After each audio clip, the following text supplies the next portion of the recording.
మహారాష్ట్రలో ఘన విజయంతో బీజేపీ నేతలు సంబరాలు చేసుకుంటున్నారు. అయితే అలాంటి విజయం తెలంగాణలో ఎప్పుడు సాధ్యమవుతుంది? పక్క రాష్ట్రాల్లో విజయం సాధిస్తే ఇక్కడ సంబరాలేనా? ఇక్కడ కూడా బీజేపీ ముందుకెళ్లే అవకాశాలు ఉన్నాయా? అసలు మహా విజయానికి కారణం ఏంటి? జార్ఖండ్లో పరాజయానికి దారితీసిన పరిస్థితులు ఏంటి? తెలంగాణ బీజేపీకి కొత్త రథసారథి ఎవరు కాబోతున్నారు?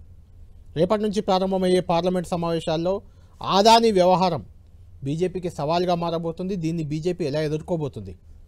ఇదే అంశంపై మాట్లాడదాం. మనతో పాటు జాయిన్ అవుతున్నారు BJP fire brand MP Raghunandan గారు. మా వీకెండ్ విత్ ఇంటర్వ్యూకి స్వాగతం. Thank you sir. మహారాష్ట్రలో ఘన విజయం సాధించారు. అది మామూలు విజయం కాదు, అసలు ఎవరు ఊహించని విజయం. వన్ సైడ్ విక్టరీగా చెప్పొచ్చు దాన్ని. అక్కడ విజయంతో ఇక్కడ సంబరాలు చేసుకుంటున్నారు. ముందుగా మీకు కంగ్రాట్స్. Thank you. అయితే ఇక్కడ కూడా అలాంటి వాతావరణం వచ్చే అవకాశం తెలంగాణలో ఉందా? మహారాష్ట్రలో విజయానికి కారణాలు ఏమనుకుంటున్నారు? సో 100% తెలంగాణ కూడా ఈరోజు కాకపోతే రేపైనా భారతీయ జనతా పార్టీ. ఇప్పటికే 10 సంవత్సరాల టీఆర్ఎస్ పాలనను చూసిన తర్వాత ప్రజలు ఒక రకమైనటువంటి వారి పట్ల వెగటు పుట్టింది అని చెప్పొచ్చు. నేరుగా చెప్పాలంటే వీళ్ళొద్దు అనే స్పష్టమైనటువంటి నిర్ణయానికి తెలంగాణ సాధించిండు జాతిపిత ఇన్ని పదాలు చెప్పిన తర్వాత కూడా టీఆర్ఎస్ ఎలియాస్ బీఆర్ఎస్ అనేటువంటి పార్టీని తెలంగాణ సమాజం తిరస్కరించింది. ఇంత దుర్మార్గమైనటువంటి పాలన ఇంకొకటి లేదు. కుటుంబ పాలన లేదు, అవినీతి పాలన లేదు. ఇక ఎన్ని పదాలు ఉంటాయో అన్డెమోక్రటిక్ సంబంధించి అన్ని పదాలు వాడి వాళ్ళని పక్కకు పంపించినారు. పోనీ వచ్చిన వాళ్ళు ఏమన్నా గొప్పగా పరిపాలిస్తారు అంటే వీళ్ళు అంతకంటే దుర్మార్గులు అనేది ఎస్టాబ్లిష్ అయింది. ఇక మిగిలింది ఎవరు? ప్రజలు ఆలోచించాల్సింది ఏంది? ఎలా వీళ్ళ భాష ఎట్లుంది, వాళ్ళ భాష ఎట్లుంది అనేది చూడండి. ప్రతిపక్ష నాయకుడిగా ఉన్నప్పుడున్న రేవంత్ రెడ్డి ఇలా ముఖ్యమంత్రి అయిన తర్వాత కూడా అదే భాష మాట్లాడుతూ వస్తూ ఉన్నాడు. తొక్కుకుంటూ పోతాం, తన్నుకుంటూ పోతూ ఉంటాం. ఏం భాషలు ఇవన్నీ? ప్రజలకి మీరు ఏం చేస్తామని అధికారంలోకి వచ్చారు, ఏం చేస్తున్నారు అనే దగ్గర ప్రజలు ప్రశ్నిస్తున్నారు. ప్రజలు ప్రశ్నిస్తే ఆ రోజు రైతుల్ని వాళ్ళు ఎట్లయితే ఖమ్మం మార్కెట్ యార్డ్లో అరెస్ట్ చేసి బేడీలు వేసుకుపోయినరు, ఇవాళ వీళ్ళు ఏం చేసినారు? లగచర్లలో వీళ్ళు చేస్తుంది కూడా అదే పరిస్థితి కదా. So what is the difference between TRS and Congress? ఈ రెండు కూడా ఒకే తాను ముక్కలు అనేటువంటి అభిప్రాయం ఇంకా 4 ఏళ్ళు ఉంటుందా, ఇది 2 ఏళ్ళు ఉంటుందా, 5 ఏళ్ళు ఉంటుందా తెలియదు. కానీ కాంగ్రెస్ పాలన 5 ఏళ్ళు ముగిసేసరికి ప్రజల్లో కాంగ్రెస్కి బీఆర్ఎస్కి మధ్యలో పెద్ద వ్యత్యాసం లేదనేటువంటి ఒక అభిప్రాయానికి చాలా స్పష్టంగా వస్తారు. సో ప్రజల ఆలోచన ఇప్పుడు ఎట్లా ఆలోచిస్తారంటే ఖచ్చితంగా ఇప్పటిదాకా ఈ రాష్ట్రం ఉమ్మడి ఆంధ్రప్రదేశ్కి ఉన్నప్పుడు కానీ లేదా తెలంగాణ ఏర్పాటు అయిన తర్వాత కానీ భారతీయ జనతా పార్టీకి ఒకసారి కూడా అవకాశం ఇవ్వలేదు. దేశంలోని కొన్ని రాష్ట్రాలు 6 రాష్ట్రాలు 3 సార్లు కంటిన్యూస్గా గెలుచుకుంటూ వచ్చినాయి. ఆఖరికి నిన్న మీరు చెప్పిన మహారాష్ట్రతో సహా భారతీయ జనతా పార్టీ కంటిన్యూస్గా 3వ సారి గెలిచింది. యాంటీ ఇన్కంబెన్సీని అధిగమించి ముందుకు పోతా ఉన్నాం. దేశంలో దాదాపు 20 రాష్ట్రాల లోపల మేము మా మిత్రపక్షాలతో కలిసి అధికారంలో ఉన్నాం ఈరోజు. So almost 2/3 of the states మేమే అధికారంలో ఉన్నాం. కాబట్టి ఒకసారి మనం ఎందుకు అవకాశం ఇవ్వకూడదు? భాష చూసినా, పనితీరు చూసినా మూసి అంటారు. అధికారంలో ఉంటే టీఆర్ఎస్ ఏం మాట్లాడింది మూసి గురించి? టీఆర్ఎస్ నోటీసులు రెడీ చేసుకోలేదా? ఇలా కాంగ్రెస్ అప్పుడు మూసి గురించి ఏం మాట్లాడింది, ఇప్పుడేం మాట్లాడింది? సో ఆ రెండు పార్టీల మధ్యన ఎక్కడ కూడా పెద్ద వ్యత్యాసం కనబడతలేదు. ఇక్కడ మీ పక్కనే మీ ఆఫీస్ పక్కన ఉన్న ఈ మంత్రి డెవలపర్స్ అనేటువంటి డెవలపర్స్ గురించి ప్రతిపక్ష నాయకుడిగా ఉన్నప్పుడు ఇప్పటి ముఖ్యమంత్రి ఎంతసేపు మాట్లాడిండు, ప్రెస్ మీట్ పెట్టి ఏం మాట్లాడిండో మీకు ఆదుకుంటుంది, ప్రజలకందరికీ ఆదుకుంటుంది. ప్రతిపక్షంలో ఉన్నప్పుడు ఆయన మాట్లాడినటువంటి ఏ ఒక్క మాటనన్నా అధికారంలోకి వచ్చిన తర్వాత ఏమన్నా ఆయన పద్ధతి మార్చుకొని ప్రజల కోసం ఆలోచిస్తుండే ఒకసారి ఆలోచించండి. వడ్ల కొనుగోలు దగ్గర నుంచి మొదలుకుంటే ప్రతి చోట ఈ ప్రభుత్వం వాళ్ళు 10 సంవత్సరాలలో ఎంత పాపాన్ని మూటగట్టుకుర్రో వీళ్ళు 10 నెలల్లో అంతకంటే ఎక్కువ బదనాం అయిపోయి అంతకంటే ఎక్కువ దుర్మార్గమైనటువంటి పరిపాలన అనేటువంటి ఒక అభిప్రాయాన్ని గ్రామాల లోపల ప్రజలు వ్యక్తం చేస్తూ ఉన్నారు. సో ఇద్దరిని చూసినాం. చూడండి ఎవరినంటే భారతీయ జనతా పార్టీని. తప్పకుండా అవకాశం తెలంగాణ సమాజం మాకే ఇస్తుంది. ఎప్పుడు ఎన్నికలు జరిగినా తెలంగాణలో భారతీయ జనతా పార్టీ అధికారంలోకి వస్తుంది. కాబట్టి ఆ సంబరాలు జరుపుకునేటువంటి దూరం ఎంతో దూరం లేదు. మీరు కూడా అందరూ ఓపికగా ఉండండి. ఖచ్చితంగా ఆ సంబరాల్లో మిమ్మల్ని కూడా భాగస్వాములు చేస్తాం. అంటే మహారాష్ట్రలో ఘన విజయం సాధించారు, ఓకే. జార్ఖండ్లో వర్కౌట్ కాలేదు. అది అవే హామీలు అక్కడ ఇచ్చినాయి, ఇక్కడ ఇచ్చారు, అలాంటి హామీలే ఇచ్చారు చాలా వరకు, అయినా కాలేదు. ఎందుకు అక్కడ ఎందుకు సక్సెస్ అయ్యారు, ఇక్కడ ఎందుకు ఫెయిల్ అయ్యారు? కళ్యాణ్ గారు, ఒక రాష్ట్రానికి ఇంకొక రాష్ట్రానికి, ఒక ఎన్నికకి ఇంకొక ఎన్నికకి, ఒక ఉప ఎన్నికకి ఇంకొక ఎన్నికకి, ఒక ఎన్నికకి ఇంకొక ఎన్నికకి దేశంలో పొత్తుండదు, పొంతనుండదు, అసలు సారూప్యత అంతకంటూ ఉండదు. కాబట్టి దయచేసి ఒక రాష్ట్రంలో ఇచ్చిన హామీలు లేదా ఒక రాష్ట్రంలో ఇచ్చిన పరిపాలన ఇంకో రాష్ట్రంలో కంపారిటివ్గా తీసుకొని పోవడం కరెక్ట్ కాదేమో అని అనిపిస్తుంది. పోస్ట్ మార్టం చేసినప్పుడు తప్పకుండా జార్ఖండ్ ఫలితాలు ఏ రకంగా ఉన్నాయి, మహారాష్ట్ర ఫలితాలు ఏ రకంగా ఉన్నాయి.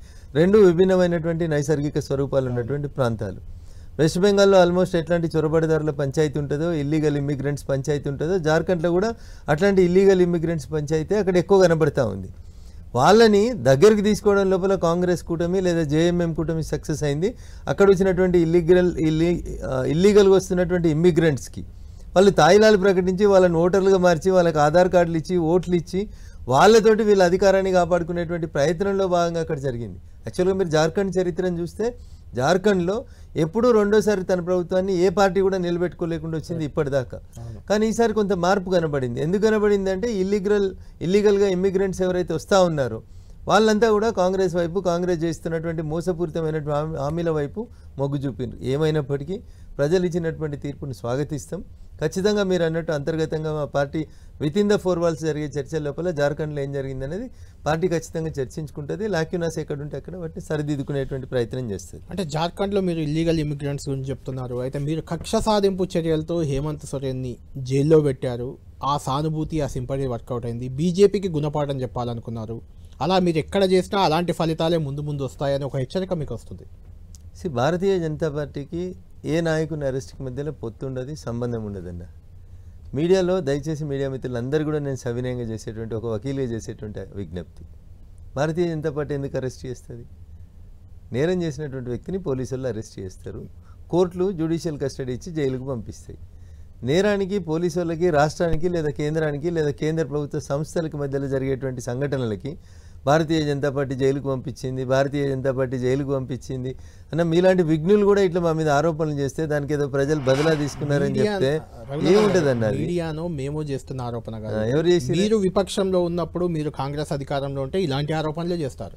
ఇప్పుడు కాంగ్రెస్ ఇలాంటి ఆరోపణలే చేస్తుంది. Congress has no local stand in this country అన్న. కాంగ్రెస్ ఖతం. కాంగ్రెస్ గురించి మాట్లాడుకోరు మీరు. కాంగ్రెస్ ప్రాంతీయ పార్టీల కంటే అధ్వానంగా మిగిలిపోయింది. జార్ఖండ్లో అన్న కాంగ్రెస్ గెలిచిందా? కాంగ్రెస్కి వచ్చిన సీట్లు ఎన్ని? 16. మొత్తం కూర వండిన తర్వాత ఇంత ఉప్పేసి పొత్తుకున్నట్టు మేము గెలిచినాం మా కూటమి గెలిచిందని చెప్పుకుంటారు. ఇండి కూటమిలో కాంగ్రెస్ అసలు సంఖ్య ఎంత కదా ఆలోచించారు మీరు. జార్ఖండ్లో కాంగ్రెస్కి వచ్చింది ఎంత, జేఎంఎంకి వచ్చింది ఎంత? ఇత్తేసి పొత్తు కూడా పంచాయతీ తప్ప where is Congress in Jharkhand అన్న? దే లాస్ట్ అన్ని పోయినాయి వాళ్ళకి.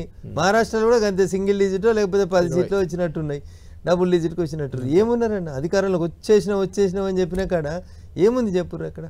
So there is no vengeance politics from the side of BJP. మాకు ఎవరిని అరెస్ట్ చేయమని చెప్పే అధికారం మాకు లేదు. అట్లాంటి తప్పుడు పని చేసేటువంటి నాయకులు భారతీయ జనతా పార్టీలో ఎవరు లేరు. చట్టం ముందు అందరూ సమానమే. తప్పు చేసినప్పుడు కొంచెం వెనక కొంచెం ముందు ఎవరైనా అరెస్ట్ అవుతారు.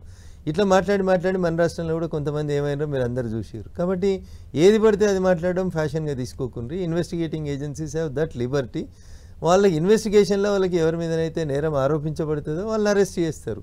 దానికి మీరు తీసుకొచ్చి కేంద్రంలో భారతీయ జనతా పార్టీ నాయకత్వంలోని ప్రభుత్వం అధికారంలో ఉంటే అన్ని బీజేపీ అరెస్ట్ చేసింది, బీజేపీకి ఏదో దెబ్బలు తాకినాయి, రేపు ఢిల్లీ ఫలితం ఇంకో రకంగా వస్తుందేమో ఆలోచించారు. అప్పుడు ఏం మాట్లాడతారో విందాం. మరి జార్ఖండ్లో వచ్చిన ఫలితం ఢిల్లీలో రాకపోవచ్చు, రేపు అప్పుడు ఏం మాట్లాడతారు అనేది ఒకసారి ఆలోచించుకుందాం.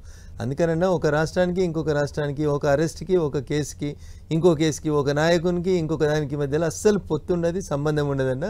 So that arrest was something different. అరెస్టులు పోలీసు వాళ్ళు చేస్తారు, బెయిల్ కోర్టులు ఇస్తాయి. భారతీయ జనతా పార్టీకి ఈ అరెస్టులతోటి, కోర్టులతోటి, కేసులతోటి సంబంధం లేదు. మీలాగా మేము కూడా ప్రేక్షక పాత్ర వహిస్తూనే చూస్తూ ఉంటాం. అంతకు మించి మా మీద దయించి బురద జల్లొద్దని నేను సవినయంగా మీడియా మిత్రులందరూ కూడా విజ్ఞప్తి చేస్తాను. మీరు ఒక 4-5 రోజుల క్రితం మీ సోదరి కవిత, కల్వకుంట్ల కవిత గారు ఒక ట్వీట్ చేశారు, మీరు చూసే ఉంటారు. నేను చూడలేదు. అది ఎలాంటి తప్పు చేయని ఒక ఆడబిడ్డను జైల్లో పెట్టింది బీజేపీ. తప్పులు చేసి 2000 కోట్లు లంచాలు ఇచ్చిన ఆదాని లాంటి వాళ్ళని పక్కన పెట్టుకుంది అని ఒక ట్వీట్ ఆమె చేశారు. దాన్ని ఎలా చూస్తారు మీరు? సో మీరు సోదరి అన్నారు కాబట్టి ఆ సోదరి కవితకు మీరు చెప్పురు, నేను ఆ ట్వీట్ చూడలేదు. కానీ ఒక విషయం చెప్పురు వాళ్ళకి. అదే ఆదానిని ప్రగతి భవన్కి శ్రీమతి కవిత గారు ఎంపీగా ఉన్నప్పుడు అనుకుంటా, ఇఫ్ ఐఎమ్ నాట్ రాంగ్, గవర్నర్లు అప్పటి ముఖ్యమంత్రి చంద్రశేఖరరావు గారు తీసుకొచ్చి ప్రగతి భవన్లో మంచి భోజనాలు చేసిర్రు. మరి మీకు కూడా ఏమైనా ఇచ్చిరా? ముడుపులేందనే చెప్పుండ్రి. మీ అన్న అప్పటి యువరాజు, ఇప్పటి యువరాజు, అప్పటి మంత్రి హోదాలో దావోస్కి పోయి ఇదే అదానితోటి కూర్చొని ఛాయలు తాగిండు, కాఫీలు తాగిండు. మరి మీరేం పంచుకున్నారో మీరు చెప్పుండ్రి లెక్కలు. ఆదాని కేసు ఇన్వెస్టిగేషన్ లోపల అమెరికాలో ఉన్నటువంటి ఒక పబ్లిక్ ప్రాసిక్యూటర్ ఆరోపణలు చేసిండు. ఓకేనా అన్న? పబ్లిక్ ప్రాసిక్యూటర్ ఆరోపణ మాత్రమే చేసిండు. దానికి అత్యుత్సాహపడి వీళ్ళేదో ట్వీట్లు చేసుకొని తొందరపడి ఏదేదో చేసి ఆదానిని అరెస్ట్ చేసి ఉంటే మరి కేసీఆర్ గారే చేయనుండే. అప్పుడు మీ దోస్తే కదా, మీ నాయన ఆలింగనం చేసుకున్న జగన్మోహన్ రెడ్డి గారే కదా ఇప్పుడు లంచాలు ఇచ్చిరనే కేసు లోపల ఇరుక్కుపోయింది. వారు ఆరోపించినటువంటి అమెరికన్ పబ్లిక్ ప్రాసిక్యూటర్ ఆరోపించినటువంటి 4 రాష్ట్రాల్లో కళ్యాణ్ గారు ఏ ఒక్క రాష్ట్రం కూడా భారతీయ జనతా పార్టీ పాలిత రాష్ట్రం కాదు అక్కడ. సో అమాయకురాలైన ఆడబిడ్డను మేము అరెస్ట్ చేయలేదు, ఆదాని 2000 కోట్ల కుంభకోణానికి మాకు సంబంధం లేదు. సో దానికి సంబంధించి ఏమన్నా కవిత గారి దగ్గర సాక్ష్యాలు ఆధారాలు ఉంటే వి వెల్కమ్ కవిత గారు, వి వెల్కమ్ కేటీఆర్ గారు, వి వెల్కమ్ రేవంత్ రెడ్డి గారు, we welcome Rahul Gandhi also. ఉత్త గాలి మాటలు మాట్లాడడం, బట్ట కలిసి మీద వారేసడం ఇవి బంద్ చేసేయండి. అంటే ఎందుకు రఘునందన్ గారు అదానిపై పదే పదే అంటే మోడీకి అదానికి అంటే గుజరాత్ అనేది ఒకటే కారణమా, ఇంకేమైనా కారణాలు ఉన్నాయా? చాలా ఆరోపణలు. ఇప్పుడు నివేదిక ఒకటి వచ్చింది, స్టాక్ మార్కెట్ కుప్పకూలిపోయిన పరిస్థితి, చాలా మంది బతుకులు రోడ్డున పడ్డ పరిస్థితి, ఇప్పుడు కూడా 2000 కోట్ల కుంభకోణం, ఈవెన్ వైఎస్ జగన్మోహన్ రెడ్డికి ముడుపులు అంటున్నారు, ఇక్కడ ముఖ్యమంత్రి ఆరోపణ వచ్చింది, ఇవన్నీ ఎందుకు వస్తున్నాయి? కళ్యాణ్ గారు నేను చెప్పే ఒక మాట వినాలి మీరు. కాంగ్రెస్ పార్టీ ఢిల్లీలో ఒక మాట మాట్లాడుతుంది. ఇప్పుడు ఆరోపణలు వచ్చిందంటే ఛత్తీస్గఢ్ ముఖ్యమంత్రి గారు ఉన్నారు, బాగా గొప్ప ముఖ్యమంత్రి అని రాహుల్ గాంధీ గారు చెప్పుకున్నారు. మాజీ ముఖ్యమంత్రి, ఛత్తీస్గఢ్ మాజీ ముఖ్యమంత్రి, BJP MP CM Revanth Reddy మీద కూడా కామెంట్ చేశారు. ఒకటే నిమిషం. మరి ఇలా రాహుల్ గాంధీ ఆదానిని కలవద్దు అని చెప్తున్నాడు. రేవంత్ రెడ్డి గారు ఆదానిని కలిసి ఒప్పందాలు ఎందుకు చేసుకుంటున్నారు? ఛత్తీస్గఢ్లో ఉన్నటువంటి కాంగ్రెస్ పాలిత ముఖ్యమంత్రి ఆ రోజు ఆదానితో అగ్రిమెంట్ ఎట్లా చేసుకున్నాడు? మీ భాగస్వామ్య పార్టీయో లేకపోతే మీకు మిత్రపక్షమో లేకపోతే ఏ పక్షంగా అన్నటువంటి బిజు జనతాదళ్ చేసుకున్నారు, జగన్మోహన్ రెడ్డి గారు చేసుకున్నారు, కిందికి పోతే డిఎంకే వాళ్ళు చేసుకున్నారు. ఇంట్లో ఎక్కడనన్నా భారతీయ జనతా పార్టీకి సంబంధం ఉందా? అమెరికా పబ్లిక్ ప్రాసిక్యూటర్ ఆరోపించిన దాంట్లో మోడీ గారికి ఆదానికి ఎక్కడన్నా సంబంధం ఉందా? వినడానికి బాగుంటుందని మోడీ ప్లస్ ఆదాని కలిసి మోదాని అని చెప్పి ఒక రిథమిక్ కోసం మాట్లాడుతున్నారు తప్ప ఏముందన్న ఆదాని మీద కేసు? సుప్రీంకోర్టుకు పోయినరు, కాంగ్రెస్ పార్టీ పోయింది, రాహుల్ గాంధీ పోయిండు, ఫలితం ఏమొచ్చిందో మీరంతా చూసినారు. నేను అడుగుతున్నా, చర్య తీసుకోవాలని కోరితే రాహుల్ గాంధీ నిజంగా చర్య తీసుకోవాలంటే అప్పుడు ఛత్తీస్గఢ్ ముఖ్యమంత్రి మీద తీసుకోవాలి, ఇప్పుడు తెలంగాణ ముఖ్యమంత్రి మీద తీసుకోవాలి అంటున్నా. కలవలేదా అన్న దావోసుల్లో ఎక్కడ ప్రపంచ దేశాల వేదికల మీద పోయి కలుసుకోలేదా? ఒప్పందం చేసుకున్నారా, చేసుకోలేదా? మరి పక్క రాష్ట్ర ముఖ్యమంత్రి జగన్మోహన్ రెడ్డి గారికి ముడుపులు ఇచ్చి ఒప్పందం చేసుకున్నాడని 5 ఏళ్ళకి బయటకు వస్తే రేవంత్ రెడ్డి గారు కూడా ముడుపులు ఇచ్చి ఒప్పందం చేసుకున్నాడని ఇంకో 4 ఏళ్ళకి బయటకు వస్తుంది కావచ్చు. Now Rahul should speak what happened in Chhattisgarh, what is happening in Telangana, why you are keeping silent on these 2 issues అనే చెప్పండి. మీరు మీ భాగస్వామ్య పక్షాలు, మీ ఇండి కూటమి పక్షాలు తప్పు చేసిన దగ్గర మీరు మౌనంగా ఉంటారు, మీ సొంత ముఖ్యమంత్రులు ఆదానితో అగ్రిమెంట్లు చేసుకుంటే మీరు మౌనంగా ఉంటారు, మేమెక్కడ అగ్రిమెంట్లు చేసుకోకుండా మా మీద ఎంతసేపు బట్టగాల్చి మీద వేస్తారు. చివరికి ఒక్క మాట చెప్తాను రాహుల్ గాంధీ గారికి కూడా, ఆ ఇంటర్వ్యూ రేపో మాపో పంపిద్దాం అనుకుంటున్నా పార్లమెంట్ లోపల. ఇదే ఆదాని గారు ఢిల్లీలో ఇట్లా మీలాగానే ఒక సీనియర్ జర్నలిస్ట్ ఇంటర్వ్యూ చేస్తే, ఆదాని గారు ఇంటర్వ్యూ చేస్తే ఆదాని గారు చెప్తారు ఆ ఇంటర్వ్యూ లోపల ఏమని చెప్తాడు ఆయన, నేను గుజరాత్లో వ్యాపారం చేసుకుంటున్న సందర్భంలో ఒక పనికి సంబంధించి నేను ఢిల్లీకి వచ్చినాను. అప్పటి దేశ ప్రధాని రాజీవ్ గాంధీ గారిని కలిసిన నేను. కలిస్తే గుజరాత్లో ఎందుకు ఢిల్లీకి రండి, మీ వ్యాపారాన్ని విస్తరించుకోండి అని నా వ్యాపారాన్ని ఢిల్లీకి తీసుకొచ్చి దాన్ని విస్తరించేందుకు సహకరించినటువంటి వ్యక్తి కీర్తిశేషులు అప్పటి ప్రధాని దివంగత రాజీవ్ గాంధీ గారు చేసినారని చెప్పి ఆయన చెప్పినారు. ఇది రాహుల్ గాంధీ గారు కనబడదు. రాహుల్ గాంధీ గారు చరిత్ర చదవరు, గతం తెలుసుకోరు, భవిష్యత్తుకి గాల్లో మేడలు కట్టి ఏది పడితే మాట్లాడుతూ ఉంటారు. దీన్ని ఎట్లా జస్టిఫై చేస్తారు? మధ్యలో కవిత గారికి ఎందుకు తొందర?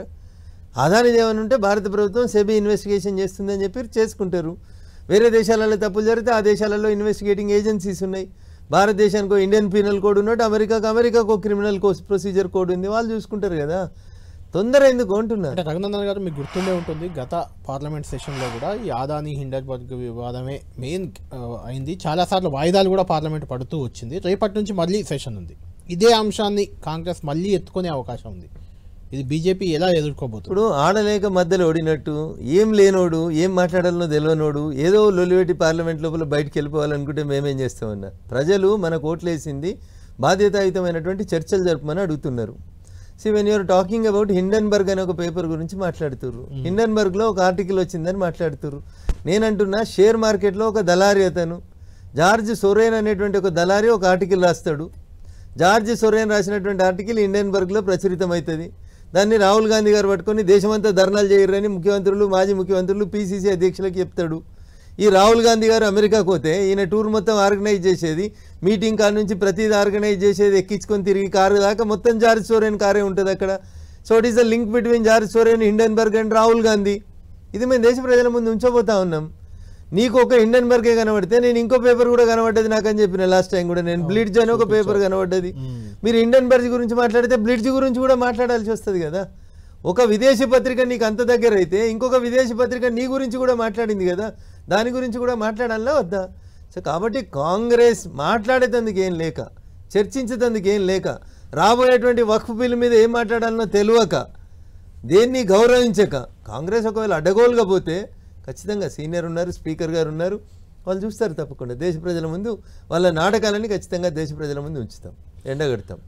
రైట్. రాష్ట్ర రాజకీయాల విషయానికి వద్దాం. ఆల్రెడీ కేటీఆర్ ఢిల్లీకి వెళ్ళి మీ నాయకత్వాన్ని కలిశారు. రేవంత్ రెడ్డి సర్కార్పై అమృత్ స్కామ్ మీద ఏదో ఫిర్యాదులు చేశారు. ఒకటి అలా ఉంది. రెండోది గవర్నర్ దగ్గర కేటీఆర్కి సంబంధించిన అవినీతి, ఫార్ములా ఈ రేస్కి సంబంధించి విచారణ కొడుతూ ప్రభుత్వం ఒకటి, కాంగ్రెస్ ప్రభుత్వం ఒకటి గవర్నర్కి రిప్రజెంటేషన్ చేసింది. గవర్నర్ కూడా నిర్ణయం ఇంకా తీసుకోలేదు. అంటే గవర్నర్ కేటీఆర్ విషయంలో విచారణకు ఆదేశించకుండా జాప్యం చేయడాన్ని బీజేపీ బీఆర్ఎస్ ఒక్కటే అనే విమర్శ, దీనికి ఏం చెప్తారు? ఇండిపెండెంట్గా పనిచేసేటువంటి ఆర్గనైజేషన్స్ని ఇట్లాంటి పెంట పంచాయతీలకు తీసుకురావద్దు అనేది ఒకటి చెప్పదలుచుకుంటున్నాను. గవర్నర్లు, రాష్ట్రపతులు రాజ్యాంగబద్ధంగా రాజ్యాంగానికి అనుకూలంగా రాజ్యాంగం ఏం చెప్తే అది వాళ్ళు నిర్ణయం తీసుకొని పనిచేస్తుంటారు. ఆ నిర్ణయం తీసుకునే పరిణామ క్రమంలో కొన్ని లీగల్ ఆస్పెక్ట్స్ వచ్చినప్పుడు ఎవరికి అన్ని విషయాలు తెలియకపోవచ్చు. కాబట్టి న్యాయ కోవిధుల సలహాలు సూచనలు తీసుకొని వారి ఒపీనియన్ చెప్పడానికో ఫైల్ సంతకం పెట్టడానికో పడితే కొద్దిగా టైం పడుతుండొచ్చు. దానికి లేడీకి లేచిందే పరుగు అన్నట్టు మీకు యాదికి వచ్చినప్పుడే ఫైల్ సంతకం పెట్టమంటే ఎట్లా కళ్యాణ్ గారు? It takes certain procedures are there. ఆ బాధ్యతాయుతమైన స్థానంలో ఉన్నటువంటి పెద్దలు దేనికైనా ఒక అనుమతి ఇచ్చే కంటే ముందు డ్యూ ప్రాసెస్ ఆఫ్ లాని తెలుసుకున్న తర్వాత ఖచ్చితంగా ఇస్తారు. రీజన్స్లో ఏమైనా లోపాలు ఉంటే, ఫైల్లో ఏమైనా అప్డేట్స్ లేకపోతే మళ్ళీ పంపించి ప్రభుత్వం దగ్గర క్లారిఫికేషన్ తీసుకుంటారు. దానికి ఇంత తొందర ఎందుకు అంటున్నా? దొంగనే దొంగ దొంగ అని అరిచినట్టు ఈయన పోయి ఢిల్లీలో పోయి ఈయన పోయి కంప్లైంట్లు ఇచ్చుడు ఏం పద్ధతి అన్న ఇది? అధికారంలో ఉన్న 10 ఏళ్ళు ఢిల్లీకి వచ్చి ఒక పని కావాలని అధికారంలో ఉన్నప్పుడు దరఖాస్తు ఇచ్చేందుకు మనసొప్పని వాళ్ళకి ఇలా ఢిల్లీ మీద విశ్వాసం ఎట్లా వచ్చిందన్న? నరేంద్ర మోడీ గారు ప్రభుత్వం మీద విశ్వాసం ఎట్లా వచ్చింది? ప్రజలు అందుకనే నేను మళ్ళీ చెప్తున్నా మీకు, బీఆర్ఎస్ని వద్దనుకున్నారు, ఇక బీఆర్ఎస్ రాదు కూడా. ఇంకా అది బీఆర్ఎస్ బావమరుదుల పంచాయతీలనే కొట్టుమిట్టాడుకుంటూ పోతుంది. అది దాని గురించి మనం మాట్లాడుకోవాల్సిన అవసరం లేదు. BRS has lost its credibility in public అన్న. ఇంకా వాళ్ళు ఏం మాట్లాడితే ప్రజలు ఏమింటారు చెప్పుండ్రి? మూసి మీద వాళ్ళు మాట్లాడారు, ప్రజలు నమ్ముతారా? ఇంకా దేని మీద రైతుల గురించి వాళ్ళు మాట్లాడుతారు, నమ్ముతారా? లగ్జర్ల గురించి మాట్లాడితే ఖమ్మం యాదికి వస్తలేదా అన్న? మీరు అసెంబ్లీ ఎన్నికల ముందు కూడా ఇదే మాటలు చెప్పారు. బీజేపీకి క్రెడిబిలిటీ పోయింది, ఇక రాబోయేది మేమే బీజేపీ అధికారంలోకి రాబోయేది ఇక మేమే, ఇక్కడ ముఖ్యమంత్రి అయిపోతామని బీసీ ముఖ్యమంత్రిని కూడా అనౌన్స్ చేశారు మీ నినాదంలో. 4 ముఖ్యమంత్రులు అయిపోతామని కూడా బరిలో దిగారు. అందరూ ఓడిపోయారు అనుకోండి, అది వేరే విషయం. ఎమ్మెల్యేలుగా అందరూ ఓడిపోయారు, ఇంక్లూడింగ్ రఘునందన్. ఎందుకు అంటే అప్పుడున్న కాన్ఫిడెన్సే ఇప్పుడు మళ్ళీ చెప్తున్నారు, అప్పుడు జరిగిన ఫలితమే ఇప్పుడు వస్తుంది రాదు అని ఎట్లా చెప్పగలరు? సో గత అసెంబ్లీ ఎన్నికల కంటే, అంటే 2018 డిసెంబర్లో జరిగిన అసెంబ్లీ ఎన్నికల కంటే మెరుగైన పెర్ఫార్మెన్స్ చూపించాం. పార్లమెంట్లో కూడా మెరుగైన పెర్ఫార్మెన్స్ చూస్తున్నాం. మేము ఒక్కొక్క మెట్టకి గమ్యం జరిగేందుకు అడుగులు వేస్తా ఉన్నాం. కళ్యాణ్ గారు మాకు అడ్డదారిలో వీళ్ళని చీల్చి వాళ్ళని చీల్చి మామని చంపి అల్లుడిని చంపి మామ ఇట్లా మాకేం అట్లా తొందర లేదన్న. ప్రజలకి మేము ఒకటే విషయం చెప్పదలుచుకున్నాం. కాంగ్రెస్కి బీఆర్ఎస్ పాలనకి రెండింటి మధ్యలో పెద్ద తేడా లేదు.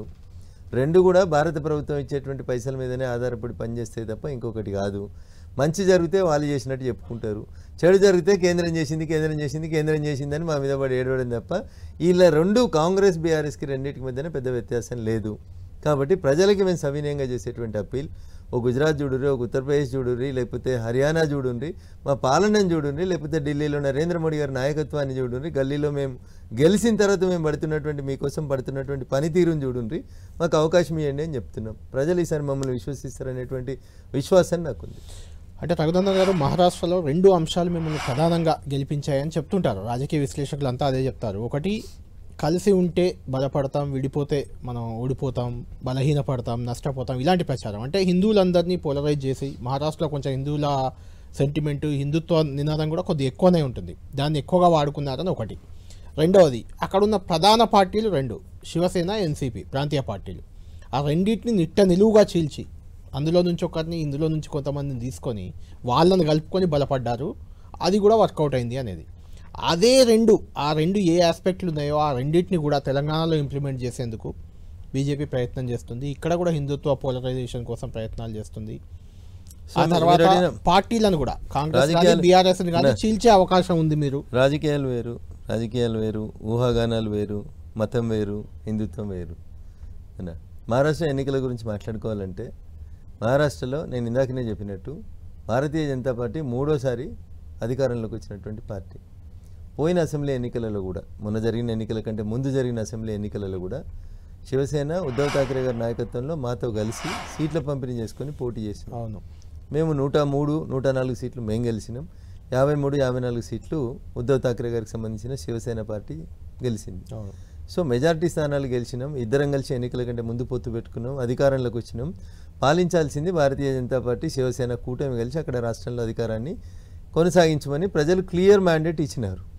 ఇచ్చిన తర్వాత మా భాగస్వామ్య పక్షంగా ఉన్నటువంటి శివసేన ఉద్ధవ్ ఠాక్రే గారి నాయకత్వంలో మూర్ఖత్వానికి పోయి వంచనకు దిగి తిన్న పల్లెం లోపలనే కంచం లోపలనే రాళ్ళేసినట్టు చెత్తేసినట్టు వేసి ఏ కాంగ్రెస్ పార్టీకి వ్యతిరేకంగానైతే బాలాసాహెబ్ వారి ఫాదర్ ఎవరైతే ఉన్నారో బాల్ ఠాక్రే గారు కొట్లాడి పార్టీని నిర్మాణం చేసుకొని తీసుకొచ్చినారో ఆ బాల్ ఠాక్రే గారి కళలకి ఆశలకి ఆశయాలకి భిన్నంగా కాంగ్రెస్ పార్టీతో పోయి అధికారాన్ని పంచుకొని ముఖ్యమంత్రి అయిండు. ఎన్నడూ ఎమ్మెల్యే గెలవనోడు, ఎన్నడూ రాజకీయాలలో ఏ పదవిని చేపట్టనోడు, అసలు రాజకీయాలంటే ఏముంటాయనే తెలియని వ్యక్తిని అయినప్పటికీ కూడా మేము మా భాగస్వామిగా గౌరవించి మేము వారికి 50 సీట్లు గెలిస్తే ఇద్దరం కలిసి ఒకరు ముఖ్యమంత్రి ఒకరు ఉప ముఖ్యమంత్రి ఉంటాం. ప్రజలు ఇచ్చినటువంటి తీర్పు ఇదంటే 103 వచ్చిన వాళ్ళంట పక్కకు ఉండమంటారంట, 50 వచ్చిన వాళ్ళంట ముఖ్యమంత్రి అవుతారంట. ఇంతకంటే ద్రోహం ఏముందన్న? ద్రోహం అనే పదానికి పర్యాయ పదం ఎవరన్నా ఉంటే ఉద్ధవ్ ఠాక్రే ఉంటాడు. షిండే గురించి ఎందుకు మాట్లాడతారు? తర్వాత ఏం చేశారు మీరు? షిండేను షిండేనే కదా ముఖ్యమంత్రి చేశారు. ఒక మాట మీరు అర్థం చేసుకోరు. మమ్మల్ని కాదని మీరు ఏ సిద్ధాంతాలకి వ్యతిరేకంగానైతే ఏ పార్టీకి వ్యతిరేకంగానైతే మీ నాయన కలగని పార్టీని పెట్టిండో ఆ పార్టీతోటి మీరు జతగడితే దానికి వ్యతిరేకంగా గెలిచినటువంటి ఎమ్మెల్యేలు మీ నాయకత్వాన్ని విభేదించారు. భారతీయ జనతా పార్టీని వ్యతిరేకించలేదు.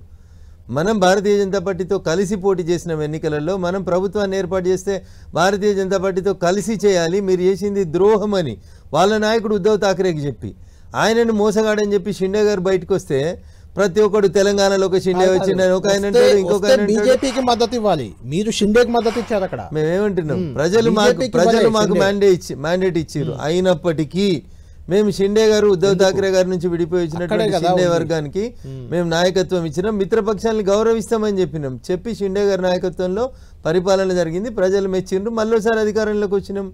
మూడోసారి ఇక్కడ భారతీయ జనతా పార్టీ కంటిన్యూస్ అధికారంలోకి వచ్చింది. ద్రోహం అనే పదానికి పర్యాయ పదం ఎవరంటే మహారాష్ట్ర ప్రజలు ఇవాళ NCP plus Congress plus Shiv Sena Uddhav ఠాక్రేలు కలిసి పోటీ చేస్తే మరాఠా యోధుని ఇది నా చివరి ఎన్నిక ఇక చూడుర్రి అని చెప్పుకుంటే ఆ మరాఠా యోధుని పక్కన పెట్టిర్రు. నేనే అసలు సీసలు హిందుత్వానికి వారసుని, మేము అసలు వాళ్ళు నకిలీ వాళ్ళు అని చెప్తే అసలు ఓడగొట్టిరు. మరి మీరు నకిలీ అని సంబోధించినటువంటి షిండేనే మంచోడని చెప్పి షిండేకి ఆమోదం వచ్చింది ప్రజలలో. This is the spirit of the democracy. Uddhav ఠాక్రేకి అర్థం కావాల్సింది ఏంటంటే నువ్వు భారతీయ జనతా పార్టీని మోసం చేసినావు. మోసం అనే పదానికి అర్థం ఏమని ఉంటే షిండే కాదు, మోసానికి పర్యాయ పదం ఉద్ధవ్ ఠాక్రే. ఉద్ధవ్ ఠాక్రే భారతీయ జనతా పార్టీ నిలువుగా ముంచిపోయి కాంగ్రెస్ పార్టీతో జాయిన్ అయ్యింది. అదే స్ట్రాటజీ ఇక్కడ కూడా. ఇక్కడ షిండేలు వస్తారు, షిండేలు వస్తున్నారు. షిండే ఒక ఆటో డ్రైవర్ గా తన కెరియర్ ను మొదలుపెట్టి ఎమ్మెల్యే కార్పొరేటర్ గెలిచి ఎమ్మెల్యే గెలిచి రాష్ట్రంలో మంత్రి ఆ రాష్ట్రానికి ముఖ్యమంత్రిగా ఎదిగిండు, అంచెలుగా ఎదిగిండు. షిండేని ఆదర్శంగా తీసుకొని పనిచేయాలి ఎమ్మెల్యేలు గిట. అరే ఒక చిన్న స్థాయికి వచ్చి సామాన్య ఆటో డ్రైవర్ కాడికి వెళ్ళి సీఎం దాకా ఎదిగిండు. Appreciate his ability. మీరు కూడా అలానే వేరే పార్టీలో ఉన్న ఒక షిండేని తెచ్చి ముఖ్యమంత్రి చేస్తారా తెలంగాణలో బలపడడానికి అనేది? భారతీయ జనతా పార్టీ కాశ్మీర్ నుంచి కన్యాకుమారి దాకా ఒంటరిగా మా కాళ్ళ మీద మేమే నిలబడి మేమే అధికారంలోకి రావడానికి ప్రయత్నం చేస్తాం. నేను ఇన్ని మాటలు చెప్పిన తర్వాత కూడా ఇంకా నువ్వు తెలంగాణలో భారతీయ జనతా పార్టీ కాక వేరే పార్టీ వస్తుంది, వేరే పార్టీని జీల్చాలి, షిండేలను తీసుకురావాలనే ఆలోచన మీకు వస్తే నేనేం చేయలేను. మల్లన్న సాగర్ మీద 48 గంటలు ధర్నా చేసిండు రేవంత్ రెడ్డి. ఏమన్నా మల్లన్న సాగర్ గురించి మాట్లాడిండా? మల్లన్న సాగర్కి ఏమన్నా న్యాయం చేసిండా? ఫార్మాసిటీ వద్దని లొల్లిపెట్టిండు. ఈయన వచ్చినాక ఫార్మాసిటీని ఏమైనా రద్దు చేసిండా? లేకపోతే ఈయన ఎంఆర్ భూముల కోసం కొట్లాడుతా ఎంఆర్ భూములు ఇచ్చేస్తా అన్నాడు, ఏమైనా చేసిండా? పద్మాలయ స్టూడియోస్ ఏమైనా చేసిండా? ఏం చేసిండే రేవంత్ రెడ్డి? ఏం చేయకపోతే ఆఖరికి నీకు నోటీస్ ఇచ్చిన అరవింద్ కుమార్ అనేటువంటి ఐఏఎస్ని 1000 కోట్లకు నోటీస్ ఇచ్చే టోల్ గేట్ తీసుకున్నాడు, రింగ్ రోడ్ అమ్ముకున్నాడు, 1,00,000 కోట్లు 2 లక్షల కోట్లు 7,000 కోట్లకు అమ్మిండి అన్నాడు కదా. ముఖ్యమంత్రి కాగానే ఆ టెండర్ ఎందుకు రద్దు చేస్తలేడు? ఎందుకు జైలుకు పంపిస్తలేవు అరవింద్ కుమార్ని? ప్రాబ్లం ఎక్కడొచ్చింది? 55 కోట్లు ఒక్క జీవో లేదు, సంతకం లేదు, ఏం లేదు. నోటి మాటగా ఎవరు అయ్యజాగిరని విదేశాలకు పంపించిరన్నా? మనీ లాండరింగ్ లేదా? ఫెమా లేదా? ఈడీ రాదా? ఎందుకు ఎఫ్ఐఆర్ చేసినావు? అక్కడ ఎందుకు వాళ్ళని అరెస్ట్ చేస్తలేవు? కాంప్రమైజ్ పాలిటిక్స్ కనబడతలేదా అన్న టీఆర్ఎస్ ప్లస్ కాంగ్రెస్ మధ్యన? కాబట్టి దయచేసి ప్రజలను అర్థం చేసుకోమని అదే కోరుతా ఉన్నాం. ఏం భాష అన్న? కేటీఆర్ భాష ఎట్లుంది, రేవంత్ రెడ్డి భాష ఎట్లుంది, ఏం భాష? మీరు ఎమ్మెల్యేలు, మంత్రులు, ముఖ్యమంత్రులు అయిన వాళ్ళు ఈ భాష వాడితే రేపు సభ్య సమాజం సిగ్గుతో తలదించుకుంటుందన్న.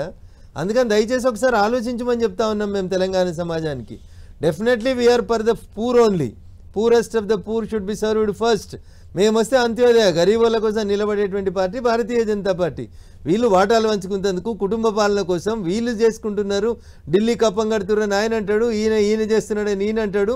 కేసులు అయితే ఇన్వెస్టిగేషన్లు ముందుకు పోవు, ఏ కేసు ముందుకు పోదన్న. వీళ్ళు ఇటు నుంచి ఇటు వచ్చిర్రు, ఇటు నుంచి అటు పోయినరు. కాంగ్రెస్ వాళ్ళు బీఆర్ఎస్లోకి పోయారు, బీఆర్ఎస్ వాళ్ళు కాంగ్రెస్లోకి వచ్చిర్రు. Then what is the difference అన్న? ఏం డిఫరెన్స్ కనబడుతుంది ప్రజలకి?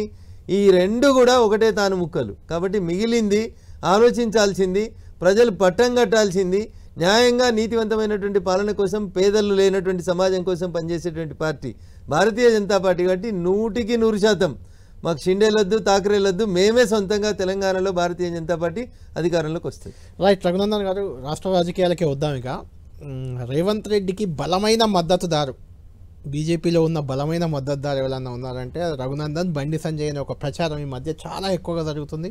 మీ దృష్టికి కూడా వచ్చి ఉంటుంది. దాని గురించి మాట్లాడదాం. దానికంటే ముందు జనరల్గా రఘునందన్ కొంచెం కూల్గా, విషయ పరిజ్ఞానం ఉన్న వ్యక్తిగా, ఏదైనా ఆర్గ్యుమెంట్ ఒక పద్ధతిగా చేస్తారు అనే ఒక అభిప్రాయం మీ మీద అందరికీ ఉంటుంది. ఎందుకు మీరు కూడా అప్పుడప్పుడు ఈ మధ్య అగ్రెసివ్గా మారిపోయి ఏది పడుతుంది ఒక్కొక్కసారి మాట్లాడుతున్న సందర్భం ఈ మధ్యనే ఒక వీడియో చూసాము ఇదేదో. ముందు మీకు అది చూపించాక దాని గురించి మాట్లాడదాం. పీసీఆర్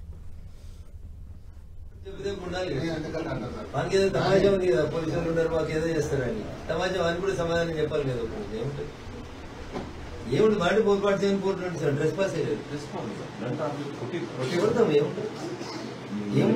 మీరు కొడతలేరా? మీరు కొడతలేరా అంటున్నారు. మీరు కొడతలేరా అంటున్నారు. నిన్న మొన్న టెంట్ కింద కొడతలేరా? మీరు లాఠీలో ఎట్టు పడితే అట్లా కొడతలేరా? మీరు రక్తాలు గారితో కొడతారు. మీరు కొడితే న్యాయం ఎట్లయితుంది, మేము కొడితే అన్యాయం ఎట్లయితుంది? చట్టం ముందు అందరం సమానమే కదా. ఉరుకుతుంటే వెనక పడి కొడతారు కదా. తలకాగా ఊర్లలో పెంచడం, బెదిరించడం, నీ దగ్గర ఏం కాగితం ఉంది, గుడికి ఏం కాగితం ఉందని బెదిరించడం, ఇట్లాంటి చేస్తేనైతే మేము ఊరుకోం చేయగలం. మీరు రెవెన్యూ రికార్డు తీసుకొచ్చి చేయొద్దని చెప్తున్నా. ఏం చెప్తున్నా? మమ్మల్ని పిలిచేకంటే ముందు నోటీసులు తహసీల్దార్ నోటీస్ ఇచ్చి తెచ్చుకోండి అని చెప్తున్నాం. ప్రభుత్వమే హైడ్రా పేరిట రంగనాథ్ అనేటువంటి ఒక ఐపీఎస్ ఆఫీసర్ పెట్టి ప్రభుత్వ భూములలో ఎవరైనా కన్స్ట్రక్షన్ చేస్తే డిస్మెటల్ చేయమని చెప్పింది. అదే పని రంగనాథ్ గారు చేస్తున్న పనే మా కార్యకర్తలు అసైన్మెంట్ భూములలో, ప్రభుత్వ భూములలో ఇల్లీగల్ గా కన్స్ట్రక్షన్ జరుగుతుంటే స్పందించాల్సిన తహసీల్దారో పంచాయతీ సెక్రటరీ స్పందించినప్పుడు మా వాళ్ళు పోయి అక్కడ కన్స్ట్రక్షన్ ఆపేటువంటి ప్రయత్నం చేసిన సందర్భంగా జరిగిన ఘర్షణకి ఇంత అరాచకంగా పోలీసులు మమ్మల్ని అరెస్ట్ చేసి హింసించడం అనేది కార్యకర్తల్ని అర్ధరాత్రులను తీసుకుపోయి రిమాండ్ చేసేటువంటి కార్యక్రమాన్ని నిరసిస్తూ ప్రజాస్వామ్యబద్ధంగా మేము మా నిరసన ఇక్కడ దాకా తెలియజేయడం జరిగింది. రైట్. రఘునందన్ కదా, ఇష్యూ నాకు తెలుసు, మీ కార్యకర్తలను అరెస్ట్ చేశారు, దాని మీద మీరు మాట్లాడారు. అయితే ఆ 2 వీడియోల్లో కూడా నాకు 2 అబ్జెక్షన్లు ఉన్నాయి. ఒకటి, పోలీసు వాళ్ళని మీరు అంటున్నారు, మీరు కొడతారు కదా, మేము కొడితే తప్పేంటి? పోలీసు వాళ్ళు కొట్టడం, మీ కార్యకర్తలు కొట్టడం ఒకటేనా? ఒకటి ఫస్ట్ వీడియోలో. సెకండ్ వీడియోలో హైడ్రా రంగనాథ్ కూల్ చేస్తున్నాడు, మేము కూల్ చేస్తే తప్పేంటి? హైడ్రా రంగనాథ్ కూల్ చేయడం, మీ కార్యకర్తలు కూల్ చేయడం కరెక్టేనా? ఇదే మాట్లాడదాం. రఘునందన్ గారు, ఇంతకుముందే మీకు ఒక వీడియో చూపించాను, అది మీ కాన్స్టిట్యున్సీలోనే మెదక్లోనే జరిగింది. ఎందుకంటే పోలీసులకు అంత మాస్ వార్నింగ్ ఇచ్చారు, పోలీసులు అక్కడ మీ కార్యకర్తలు ఎంత ఇబ్బంది పెట్టినా దాడులు చేస్తాం, కూల్ చేస్తాం, ఇలాంటిది ఎందుకు వచ్చింది అక్కడ? సో చట్టం ఏం చెప్తుంది అనేది ముందు కళ్యాణ్ గారు ప్రజలకి మీకు కూడా ఒక మాట తెలియదని కాదు, మళ్ళొకసారి దాన్ని రీఫ్రెష్ చేయాలనుకుంటున్నాను నేను. రోడ్డు మీద మనం ఇద్దరం నడుచుకుంటూ పోతా ఉన్నాం, మన కళ్ళ ముందు ఎవరో ఒకతను కత్తితోటి ఇంకొక ఆయనను పొడిచి పారిపోతూ ఉన్నాడు. పోతే పోయినలే పోలీసులు వస్తారు, చూస్తారని చూడాల్సిన అవసరం లేదు. యూనిఫామ్ లేకున్నా, మీరు పోలీసు కాకున్నా, మీ కళ్ళ ముంగట ఒక నేరం జరిగినప్పుడు మీరు పోలీసుగా యాక్ట్ చేసి వాడిని పట్టుకోవచ్చు అనేది మన భారతదేశంలో ఉన్నటువంటి చట్టాలు చెప్తాయి.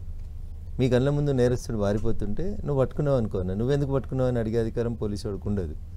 దెన్ యూనిఫామ్ లేనటువంటి పోలీస్ మీరు. ఎక్కడైనా చట్ట వ్యతిరేకమైన పనులు జరుగుతుంటే, సమాజానికి నష్టం కలిగించేటువంటి పనులు జరుగుతున్నప్పుడు any citizen of this country can react like A police.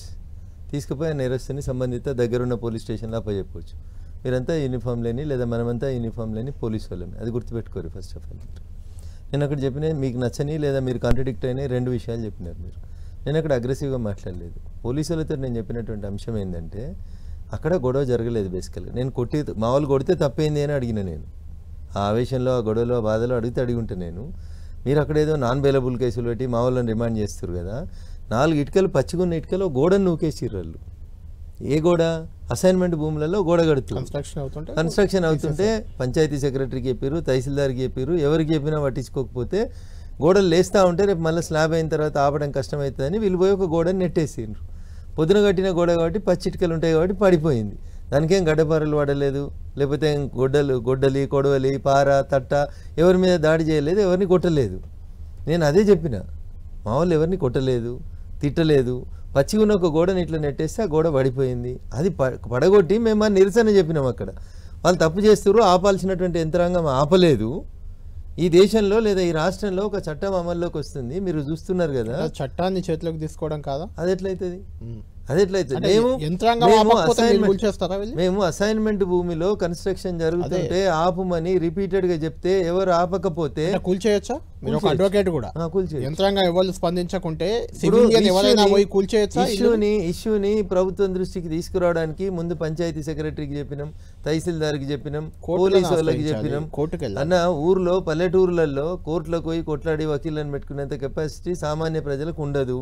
తను ఒక విధంగా నిరసన తెలియజేయాలనుకున్నాడు. ఆ నిరసనలో భాగంగా పచ్చిగున్న 4 ఇటుకల్ని వడగొట్టిండు. దాంట్లో వాట్ ఈజ్ రాంగ్ ఇట్ అని అడిగిన నేను. దాన్ని ఎందుకు కంపేర్ చేసిన అంటే అప్పుడు రాష్ట్రంలో బర్నింగ్ టాపిక్ ఒకటి జరుగుతుంది, అది హైడ్రా. మరి పోలీసోడు గోడలేట కూలగొడతాడు? పోలీసోనికి ఏం అధికారం ఉంది? పోలీసోడు లా అండ్ ఆర్డర్ చూడాలి కదా. మరి ఎన్నో చెరువులు కట్టిండని పోలీసోడు ఇల్లు ఎట్లా కూలగొట్టిండు? రెవెన్యూలు కూలగొట్టాలి కదా. ప్రధానంగా బలమైన రఘునందన్ కదా. ఒకటి పొంతం లేకుండా అడగద్దు కళ్యాణ్ అన్న. నేనేం చెప్పిన ఆ రోజు కూడా ఇదే స్టూడియోలో ఈయనే కూర్చొని చెప్పినా, ఇప్పుడు కూడా అదే రిపీట్ చేస్తున్నా.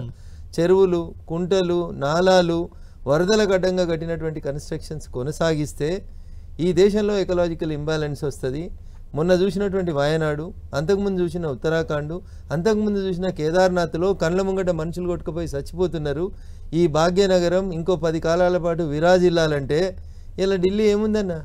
ఆఫీసులకు రాకమంటుర్రు, ట్రక్కులు రాకమంటుర్రు, సుప్రీంకోర్టు జడ్జిలు బెంచ్ మీద కూర్చునే పరిస్థితి లేదు. రేపు పోయినాక మా ఎంపీల పరిస్థితి ఏందో, రేపటి నుంచి ఆ కాలుష్యం పరిస్థితి ఏందో చూస్తుర్రు. ఇట్లాంటి దుస్థితి రావద్దంటే పర్యావరణాన్ని రక్షించడానికి సుప్రీంకోర్టు ఈ దేశ సర్వోన్నత న్యాయస్థానం చెప్పింది, చెరువులు కుంటలలో ఏమన్నా కడితే కూలగొట్టుర్రే అని చెప్పారు. కూలగొడితే మంచిది అన్న నేను. దానికి రఘునందన్ రావు రేవంత్ రెడ్డికి బలమైనటువంటి మద్దతుదారు. ఏం మాట్లాడతారు? కేటీఆర్ టీవీ ఛానళ్లలో బీజేపీకి 8 మంది ఎంపీలు ఉంటే 4 ఎంపీలు బీజేపీ వాళ్ళు పోయి కాంగ్రెస్ కి సపోర్ట్ చేస్తున్నారు. దిస్ ఇస్ వాట్ రేవంత్ రెడ్డిని పాయింట్ ఏంటంటే రఘునందన్ ఆ విషయంలో ఈవెన్ మూసీ గానీ హైడ్రా విషయంలో గానీ రేవంత్ కి లేకుంటే సర్కార్కి కాంగ్రెస్ ప్రభుత్వానికి బలమైన మద్దతుదారుగా వాయిస్ వినిపించారు. ఇది దురదృష్టకరం. కొంతమంది మీ ఎంపీలు మీ నాయకులు బీజేపీ నాయకులే మీ తీరును తప్పుపట్టారు. ఇది దురదృష్టకరం. మీ పేరు పెట్టకుండా సోషల్ మీడియాలో ప్రచారం కోసం చేస్తున్నారని కూడా అన్నారు. రఘునందన్ రావుకి ఎవరో ప్రచారం చేయాల్సిన అవసరం లేదన్న. మీ బీజేపీ నాయకులు ఎవరో మాట్లాడితే దానికి స్పందించాల్సిన అవసరం నాకు లేదు. నేను కొత్తగా రఘునందన్కి లేదో టీవీలో పోయి కూర్చుంటే రఘునందన్ గుర్తుపడతారు, లేకపోతే గుర్తుపడరని ఎవరన్నా అనుకుంటే అది వారి విఘ్నతకు వదిలేస్తాను. నేను మళ్ళీ చెప్తా ఉన్నా, చెరువులు కుంటలు నాలాలలో కడితే అంతటా కూలగొట్టాలి, అన్ని రాష్ట్రాలలో కూలగొట్టాలి.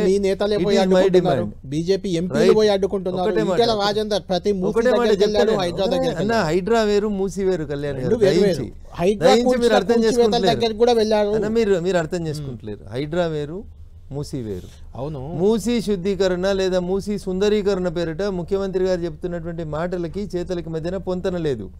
మీరు మాట్లాడితే మీరు గుజరాత్లో సబర్మతి చేసిరు కదా, ఇది చేసిరు కదా, అది చేసిరు అని మాట్లాడతారు. మీరు అక్కడికి పోయి చూడండి. మేము కూడా ఇప్పుడు చెప్తాం, మమ్మల్ని పిలిస్తే అఖిలపక్షం పిలుమని 4 సార్లు చెప్పిన. అఖిలపక్షం పిలిస్తే ఇటు అటు రీటైనింగ్ వాళ్ళు కట్టుండ్రి.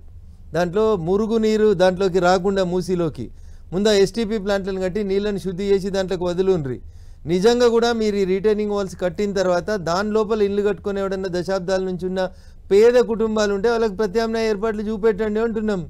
మీరు మూసీ సుందరీకరణ పేరిట ఉల్లుకో లల్లుకో వాద్రాలకో డిహెచ్ఎల్కో ఎవరికో కాంట్రాక్ట్ ఇచ్చేందుకు గరీబోని పొట్టగొట్టినప్పుడు భారతీయ జనతా పార్టీ అడ్డం వస్తుంది అని చెప్పినాం. పేదోనికి ఇల్లు కట్టించిన తర్వాత నువ్వు ఏమైనా చేశారు అని చెప్తున్నాం. ఒక 2 BHK ఇచ్చి అంత అయిపోయిందంటే ఎట్లా అవుతుంది అన్న? అఫ్జల్గంజ్లు ఉన్నాళ్ళు వాళ్ళు పొద్దులైతే ఆటో నడుపుకొని గానే పొద్దు కాడికి వచ్చి అదే మురికిలో పడుకుంటున్నారు. మీరు పోయి 3 రోజులు పడుకోరు అన్నారు. నువ్వు కూడా రా పడుకుందాం అందరం కలిసి. అఖిలపక్షం పిలువమంటే పిలవడానికి ఇంట్రెస్ట్ లేదు మీకు. వెనకటికి ఎవరో అది మూసి ప్రారంభంలో వరదలు వస్తే హైదరాబాద్కి రీటైనింగ్ వాల్స్ కట్టిర్రు టెక్నాలజీ లేనప్పుడు. ఇప్పుడు టెక్నాలజీ ఇంత పెరిగింది కదన్న, రీటైనింగ్ వాళ్ళు పెట్టుండ్రి. పేదోళ్ళ ఇండ్లు కూల్చే విషయంలో భారతీయ జనతా పార్టీ అడ్డంగా ఉంటుందని చెప్పినాం, మా అధ్యక్షుడు చెప్పిండు, మేమందరం కూడా దానికి కట్టుబడి ఉన్నాం. హైడ్రా విషయంలో కూడా మళ్ళీ చెప్తా ఉన్నాం, మేము పర్మిషన్లు ఉన్న వాటిని కూల్చోమని రంగనాథ్ గారే చెప్పిండ్రు. ఆగిపోయింది ఆల్మోస్ట్. కొంచెం నేను మళ్ళీ చెప్తా ఉన్నా, ఆయన ఎందుకు ఆగిండో దాని వెనకాల ఉన్న కారణాలు ఏందో నాకు తెలియదు, కానీ నేను మళ్ళీ చెప్తా ఉన్నా హైడ్రాకి చెరువులలో, కుంటలలో, కాలువలలో కట్టిన వాటిని ఇల్లీగల్ కన్స్ట్రక్షన్స్ని కూలగొట్టుమని ఆ రోజు మీ స్టూడియోలో కూర్చొని ఏ మాటనైతే మాట్లాడినో ఇవాళ కూడా మళ్ళీ చెప్తున్నా, చెరువులు, కుంటలు, నాలాలలో కట్టినాయి. I'm not supporting Revanth Reddy, ఇది రేవంత్ రెడ్డి ముచ్చట కాదని చెప్పిన ఆ రోజు కూడా చెప్పిన మీకు. కోట్ల విజయభాస్కర్ రెడ్డి ముఖ్యమంత్రి ఉన్నప్పుడు మీరాలం ట్యాంక్ని కబ్జా చేస్తే అప్పుడు ఉన్నటువంటి ముఖ్యమంత్రి పోయి ఆ రేచల్ చటర్జీ అనేటువంటి ఒక ఆఫీసర్ని పంపించి కూలగొట్టించిండు. మరి రఘునందన్ రావు కోట్ల విజయభాస్కర్ రెడ్డి గారికి సపోర్ట్ చేసినట్ట? అరే అన్న నువ్వు బతకాలే, ఈ భాగ్యనగరం 10 కాలాల పాటు సల్లంగా ఉండాలంటే అవన్నీ కొట్టేయరాబోయే అని చెప్తున్నా. What is wrong in it అన్న? మీరు కూల్చేయమని మీరు చెప్తున్నారు, అక్కడ కూల్చే దగ్గరికి వెళ్ళి మీ ఎంపీఏ మల్కాజ్గిరి ఎంపీ ఈటెల రాజేందర్ అక్కడ అడ్డుకుంటాడు. సో ఈటెల రాజేందర్ గారు అడ్డుకున్నటువంటి అంశం ఏంటంటే, ఒక కాలనీ లేఅవుట్ అయింది, పర్మిషన్ ఇచ్చిండ్రు, ఎలక్ట్రిసిటీ పర్మిషన్ వచ్చింది, కరెంటు బిల్లు కట్టిర్రు, 20 ఏళ్ల నుంచి కట్టుకొని ఉంటున్నారు అన్న. నేను న్యాయం అందరికి ఒకటే ఉండాలని చెప్పి కన్వెన్షన్ కూడా ఒకటే నిమిషం ఎన్ నిమిషం అన్న. ఎన్ కన్వెన్షన్ 2014లో డివిజన్ బెంచ్ ఒక జడ్జిమెంట్ ఇచ్చింది. మళ్ళీ ఇవాళ దాని గురించి ఎందుకన్నా పంచాయతీ? 2014 నుంచి 2024 దాకా కూలగొట్టకపోవడం తప్పని కొట్లాడుతున్నా నేను, మాట్లాడుతున్నాను నేను దాన్ని.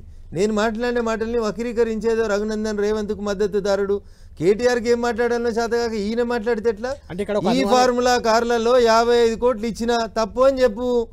అరెస్ట్ చేసిన వాళ్ళంతా సీఎం అవుతారని ఈయనకేమైనా కొత్త కళ అన్నదేమో.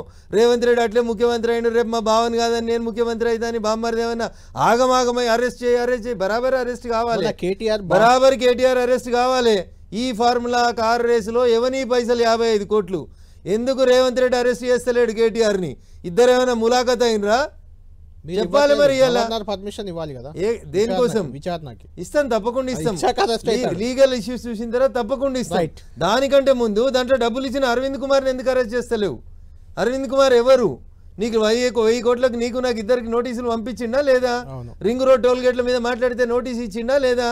సరే, ఎమ్మెల్యేని ప్రాసిక్యూట్ చేయాలంటే నీకు టైం పడుతుంది, కానీ అక్కడ అధికారులను ప్రాసిక్యూట్ చేయమని నీ చీఫ్ సెక్రటరీ పర్మిషన్ ఇచ్చింది కదా, తీసుకొచ్చి లోపల ఎందుకు వేస్తలేవు? లేట్ ఎందుకు చేస్తా ఉన్నావు? ఇది మాట్లాడితే దీని నుంచి తప్పించుకునేందుకు రేవంత్ రెడ్డికి బలమైన మద్దతుదారులు రఘునందన్, బండి సంజయ్ వచ్చిందంటే రఘునందన్ కదా, దీనికి సంబంధించింది కాదు. దేనికి సంబంధించి? దేనికి సంబంధించి?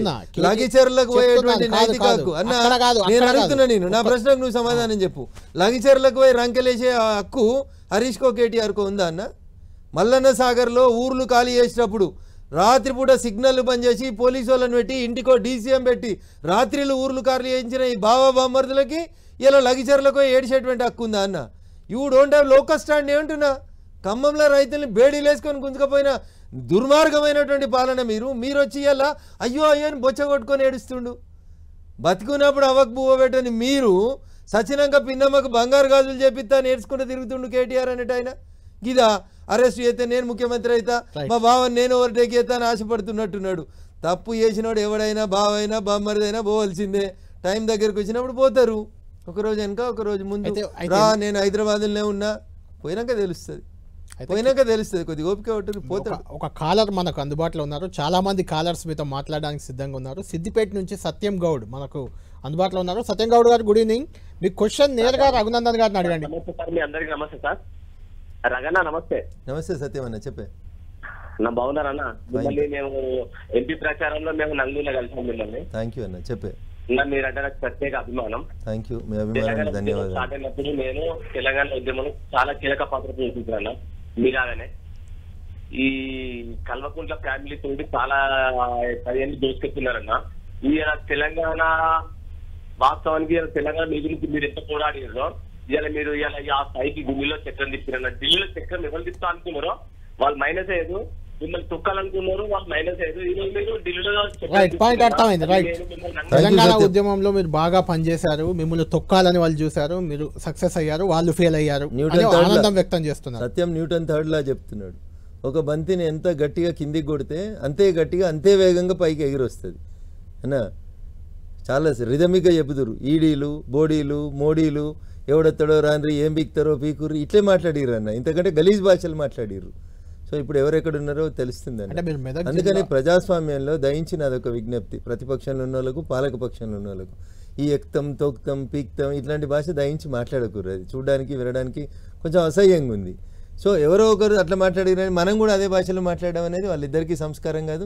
అందుకనే మళ్ళీ చెప్తున్నా, ఆ రెండు పార్టీల నాయకులకి అయిపోతుంది పతనం వైపు. ప్రతిపక్షంలో ఉన్న వాళ్ళు ఇంకా దిగజారుతురు, అధికారంలో ఉన్న వాళ్ళు ఇంకా ప్రతిపక్షంలో ఉన్నామని బూతులు మాట్లాడుతారు. దిస్ ఈజ్ వెరీ అన్ఫేర్ అన్న. పాలించే చేతనైతే పాలించురి, పాలించడం చేత కాకపోతే ప్రజలకు క్షమాపణ చెప్పురి. అంతేగాని బూతులు మాట్లాడడం, తొక్కుంటూ పోతాం, ఎక్కుంటూ పోతాం, అవి ప్లేట్ బ్రేకింగ్లు, స్లేట్ బ్రేకింగ్లకు మంచి కనబడతాయేమో బూతులు మాట్లాడితే. కానీ తెలంగాణ సమాజం దాన్ని స్వాగతించదు అనేది మాత్రం దయచేసి అర్థం చేసుకోమని విజ్ఞప్తి చేస్తుంది. రైట్. ఇంకొక కాలర్ సాయి కుమార్ నిజామాబాద్ నుంచి మనకు లైవ్లో ఉన్నారు. సాయి కుమార్ గారు, మీ క్వశ్చన్ నేరుగా అడగండి రఘునందన్ గారు. నమస్తే రఘు. నమస్తే సాయి అన్న. ఏం లేదన్న, ఇప్పుడు మూసీ నది గురించే కాకుండా రైతుల గురించి కూడా కొంచెం ఆలోచిస్తే బాగుంటది. రుణమాఫీ ఇంతవరకు మాఫీ కాలేదు ఎవరికి కూడా, 2 లక్షల పైన ఉన్న వాళ్ళకు. దాని గురించి కూడా కొంచెం మాట్లాడితే బాగుంటుంది మీరు ఒక డైనమిక్ లీడర్ గా. Sai thank you. మీరు చెప్పినటువంటి మాట కల్లాల గురించి సాయి అడిగినటువంటి రుణమాఫీకి పోయే కంటే ముందు కల్లాలు సాయి కళ్యాణ్ గారు 30% కాలేదన్న. ఇప్పుడు ఈ రోజుకి మార్కెట్లో 30% కాలేదు. పోయినసారి ఈ సమయానికి రైస్ మిల్లర్లు 3,200 నుంచి 3,500 పెట్టి సన్నడ్లు కొనుక్కుంటూ పోయారన్న రైతుల దగ్గర నుంచి. ఇలా 2,300 పెట్టి కొంటలేరన్న. అప్పుడు మనం అన్ని సెంటర్లకు పోయి తాలు, తరుగు, గొడవల గురించి చేసినాం. ఇలా ఇంకొందరు టీఆర్ఎస్ ఎమ్మెల్యేలు పోయి అదే మాట మాట్లాడుతున్నారు, తాలు ఎట్లా తీస్తున్నారు, తరుగు ఎట్లా తీస్తున్నారు అని. 10 ఏళ్ళు మీరు అట్లనే ముంచిరు రైతుల్ని. క్వింటాల్కి 10 కిలోలు 12 కిలోలు ముంచిరు అని అప్పుడు మేము మొత్తుకుంటే అప్పుడు వినబడలేదు వాళ్ళకి. ఇవాళ పోయి రైతులతో ముచ్చట పెడుతున్నాం, రైతు కూలీలతో ముచ్చట పెడుతున్నాం, పచ్చకండ వాళ్ళు వేసుకొని నాటకాలు ఆడుతున్నాం.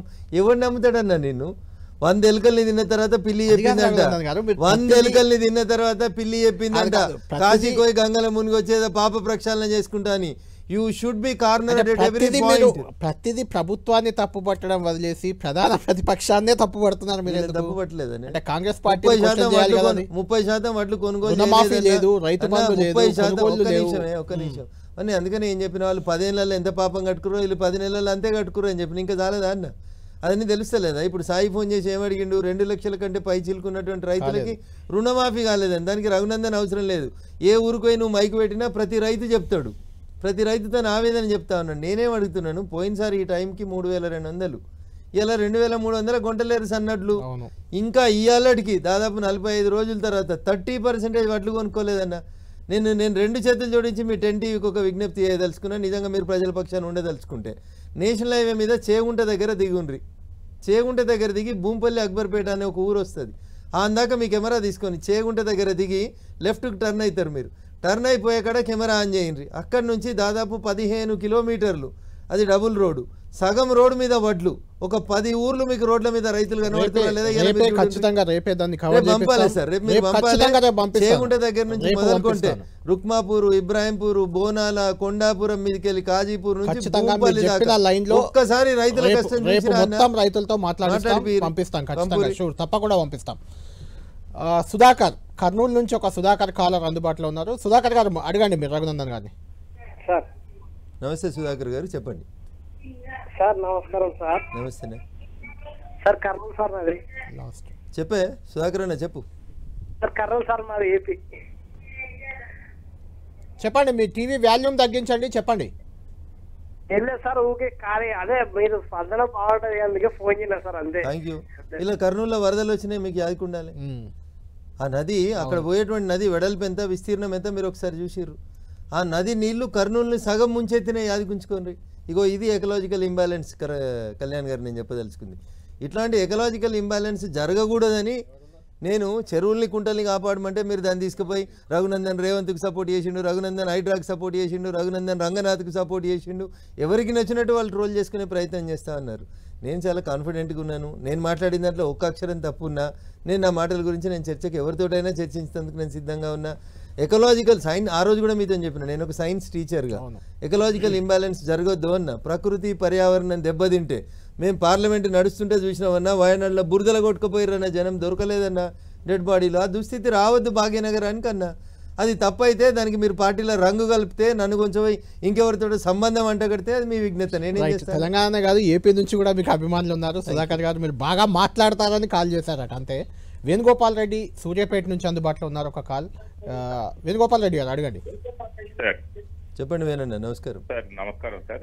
నేను వేణుగోపాల్ రెడ్డిని సార్. నేను గతంలో కూడా బీజేపీ కిసాన్ మోర్చాలో పనిచేసి ఉండి ఉన్నా సార్. ఇప్పుడు నా కుటుంబ పరిస్థితుల దృష్ట్యా నేను రావట్లేదు. ఈ మన మిర్యాలగూడ మార్కెట్ లో రైతుల కానే నిన్న మొన్న కూడా 2600 2850 రూపాయల వరకు తీసుకుపోయి మళ్ళీ ఈ రోజు 2600 కూడేశారు. ఎందుకంటే మనకు గతంలో కేంద్ర ప్రభుత్వం సీలింగ్ పెట్టింది లాస్ట్ ఇయర్, ఇది ఎక్స్పోర్ట్ చేయొద్దని. ఈ సంవత్సరం ఎక్స్పోర్ట్ లేదు అని చెప్పేసి ఫ్రీ మార్కెట్ ఇచ్చేసింది. ధర లిమిట్ ను కూడా తీసేసింది. 4600 రూపాయల కంటే తక్కువ ధరకు ఉన్నటువంటి బియ్యాన్ని బయట దేశాలకు అమ్మొద్దని. ఇప్పుడు ఆ సీలింగ్ ను కూడా ప్రభుత్వం ఎత్తేసింది. ఎత్తేసినప్పటికి కూడా వీళ్ళు మార్కెట్ ప్రైస్ ను చాలా తగ్గిస్తున్నారు. నిన్న 28.50, ఈ రోజు 26. కానీ మన పార్టీ లీడర్లు కిసాన్ మోర్చా నుంచి కూడా ఎవరు మాట్లాడతలేరు, మన ఎంపీలు కూడా మాట్లాడతలేరు అనేది నా యొక్క ఆవేదన సార్. రైట్, కరెక్ట్ రఘునందన్ గారు. నేను ఇదే అడుగుదాం అనుకున్నాను. రైతుల సమస్యలు ఇన్నున్నాయి. అడిగే మన కాలర్స్ 4 కాల్స్లో 2 కాల్స్ అదే. అంటే రుణమాఫీ లేదు, రైతు భరోసా, రైతు బంధు వాటెవర్ అది లేదు. ఇక్కడ కొనుగోలు కేంద్రాలు మీరే స్వయంగా చెప్పారు ఎక్కడ కొనట్లేదు. ఇంత జరుగుతుంటే బీజేపీకి 8 మంది ఎంపీలు ఉన్నారు, 8 మంది ఎమ్మెల్యేలు ఉన్నారు, రాజ్యసభ సభ్యుడు ఉన్నారు. ఎక్కడ మీరు రైతు సమస్యల మీద ఎత్తుకున్నట్టు కానీ, గలమెత్తినట్టు కానీ, ఆందోళన బాట పట్టినట్టు కానీ, ప్రభుత్వంపై ఒత్తిడి పెంచినట్టు కానీ ఎక్కడ కనిపించట్లేదు. సో దురదృష్టం ఏంటంటే మాకు టీవీ ఛానల్ లేకపోవడం, పేపర్ లేకపోవడం, యూట్యూబ్ ఛానల్ లేకపోవడం అనేది మాకు దురదృష్టం. ఎందుకు ఆయన వేణుగోపాల్ రెడ్డి టీవీ ఛానల్కి సంబంధం లేదు, ఆయన కూడా అదే మాట అన్నారు, మీరు ఎవరు పట్టించుకోవట్లేదు. నేను ఇప్పుడు నేను పట్టించుకోకపోతే చేగుంటకెళ్ళి గుంపలేదాకా ఆయన రైతు కదా, ఆయన రైతు, అక్కడ ఉన్న వ్యక్తి. నేను ఏమంటున్నాను, ఆ సమస్య నేను పదే చెప్తున్నా. ఇప్పటికి 3 సార్లు చెప్పిన. 30% వడ్లు కొనుగోలు కాలేదన్నా, రైతన్నలు ఇబ్బంది పడుతున్నారు అని చెప్తా ఉన్నాం. రేపు పార్లమెంట్కి పోయినప్పుడు మేము కలుస్తాం. చెప్పడం కాదు కదా, ప్రభుత్వంపై ఒత్తిడి తేవాలి, ఆందోళనలో, ధర్నాలో, రైతుల పక్షాన పోరాటాలు కదా చేయాలి. తప్పకుండా చేస్తా ఉన్నామన్నా, ఆ దిశగా మా ప్రయత్నాలు కొనసాగుతున్నాయి. రేపు భారత ప్రభుత్వం దగ్గరికి పోయి కూడా అక్కడ వాళ్ళతో FCI తోటి రాష్ట్ర ప్రభుత్వం మీద ఒత్తిడి తెచ్చి కొనుగోలు తొందరగా సాగేలాగా చూస్తాం. మేము పనిచేస్తలేమనేది ఉత్తమాట. 100% మేము పనిచేస్తా ఉన్నాం, మేము ఫీల్డ్లోనే ఉన్నాం. దీనికి రీజన్ ఏంటంటే కేంద్ర మంత్రిగా కిషన్ రెడ్డి ఉన్నారు, ఆయన రాష్ట్ర అధ్యక్షుడు ఉన్నారు. అటు ఆ పని ఇటు ఈ పని చేయడానికి కొంత ఇబ్బంది పడుతున్నారు. రాష్ట్ర అధ్యక్షుడి మార్పు జరగబోతుంది, అది చాలా రోజుల నుంచి చర్చ. సరే ఇప్పుడు దగ్గరికి వచ్చింది, వచ్చే నెల ఏదో అయ్యే అవకాశం ఉంది. ఏంటి రాష్ట్ర అధ్యక్షుడు రేస్లో రఘునందన్ కూడా ఉన్నారా? ఇప్పుడు ఫస్ట్ భారతీయ జనతా పార్టీ సిస్టమ్ని, ప్రొసీజర్ని అందరూ అర్థం చేసుకోక మిగతా పార్టీలో ఎప్పుడు పడితే అప్పుడు ఏది పడితే జరుగుతుందని అనుకుంటున్నారు. మా పార్టీ రాజ్యాంగం చాలా స్పష్టంగా ప్రతి 3 సంవత్సరాలకు ఒకసారి బూత్ అధ్యక్షులు, మండలాధ్యక్షులు, జిల్లా అధ్యక్షులు, రాష్ట్ర పార్టీ, కేంద్ర పార్టీకి సంబంధించినటువంటి అధ్యక్షుల ఎన్నికల ప్రక్రియల్లో చాలా స్పష్టంగా మేము టైం బౌండ్ షెడ్యూల్ పెట్టుకొని పనిచేస్తూ ఉంటాం. అట్లనే ఇప్పుడు కూడా పని నడుస్తూ ఉంది.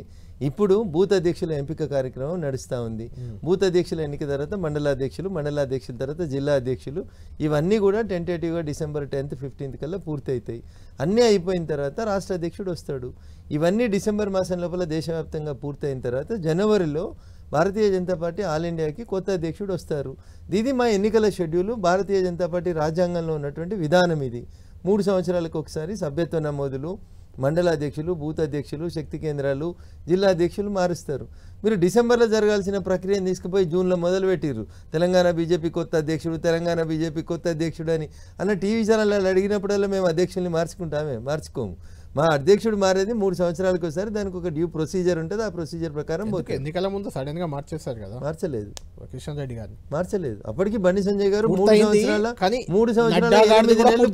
నడ్డా గారిది కూడా అప్పటికి పూర్తయింది. అది వేరే విషయం. మీరు ఒకటి అర్థం చేసుకోరు, మీకు నచ్చినట్టే ప్రశ్న అడగాలంటే తప్పు.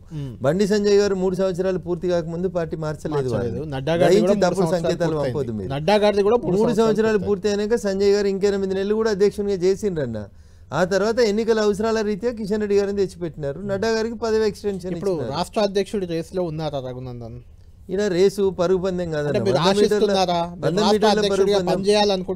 భారతీయ జనతా పార్టీ కేంద్ర నాయకత్వం తీసుకునేటువంటి నిర్ణయాన్ని ఒక క్రమశిక్షణ కలిగినటువంటి కార్యకర్తగా 100% పాటిస్తాను. రఘునందన్, నీకు ఈ పదవి లేదా బాధ్యత ఇస్తే నువ్వు బాధ్యతగా పనిచేయగలుగుతావని పార్టీ విశ్వసించి ఏ పని చేయమంటే ఆ పని చేస్తాను తప్ప నాకు ఇది కావాలి అది కావాలని కొట్లాడేటువంటి మనస్తత్వం నాది కాదు. ఇచ్చిన పనికి 100% నిలబడి న్యాయం చేస్తాననే మాటనైతే చెప్తాను. Right, final question. జాతీయ అధ్యక్షుడు కూడా మారబోతున్నారు కాబట్టి ఈసారి తెలంగాణకు కూడా దక్కే అవకాశం ఉంది. మళ్ళీ కిషన్ రెడ్డిని జాతీయ అధ్యక్షుడు చేస్తారని ఒక ప్రచారం ఉంది. అటు ముఖ్యమంత్రి కాకపోతే ఫడ్నవీస్ని చేస్తారని ప్రచారం ఉంది. సునీల్ బన్సల్, ఇట్లా రకరకాల పేర్లు ఉన్నాయి. తెలంగాణకు అవకాశం ఏ మేరకు కనిపిస్తుంది మీకు ఈసారి? సో నేను చిన్న కార్యకర్తనని ఇందాక నేను చెప్పిన కళ్యాణ్ మీరు గారు. పార్లమెంట్ సభ్యులు. సో పార్లమెంట్ పార్టీ నిర్మాణం విషయం లోపల పార్టీ క్రియాశీలకంగా బూత్ అధ్యక్షులు, మండల అధ్యక్షులు, శక్తి కేంద్రాలు, జిల్లా అధ్యక్షులు, రాష్ట్ర అధ్యక్షులు వీళ్ళందరూ అభిప్రాయం ఉంటుంది. క్రమశిక్షణ కలిగినటువంటి కార్యకర్తగా పార్టీ తీసుకునేటువంటి నిర్ణయానికి మేము కట్టుబడి ఉంటాం. ఒకవేళ కిషన్ రెడ్డి గారు ఆల్ ఇండియా పార్టీ అధ్యక్షులు అయితే ఒక తెలుగుడిగా సహచర పార్లమెంట్ సభ్యుడిగా నాకంటే ఎక్కువ ఎవరు సంతోషపడతారు? సో అడగడంలో ఆశపడడంలో తప్పు ఉందని నేను అనుకోను. కిషన్ రెడ్డి గారు చాలా సంవత్సరాల నుంచి పార్టీని నమ్ముకొని అట్లే కష్టపడుతూ వస్తున్నారు. ఇస్తే మేమంతా సంతోషపడతాం. లేదు కిషన్ రెడ్డి గారికి ఇచ్చిన బాధ్యతలో వారు సరిగా పనిచేసుకుంటూ పోతా ఉన్నారు, ఇంకొకరికి ఇద్దామని పార్టీ నిర్ణయిస్తే దానికి కూడా కట్టుబడి ఉంటాం. ఎవరు అధ్యక్షుడైనా ఇంటర్నల్గా within the four walls మేము ఏం మాట్లాడుకున్నా అల్టిమేట్గా Bharatiya Janata Party is a party ruled by the president. మా ప్రెసిడెంట్ ఏ నిర్ణయం తీసుకుంటే ఆ నిర్ణయానికి మేమందరం కూడా క్రమశిక్షణ కలిగిన కార్యకర్తలుగా కట్టుబడి ఉంటాం. రైట్, థ్యాంక్ యూ రఘునందన్ గారు. మళ్ళీ నెక్స్ట్ టైం మన వీకెండ్కి మీరు రాష్ట్ర అధ్యక్షుడిగా వచ్చే అవకాశం కూడా ఉంటుందేమో చూద్దాం. Thank you.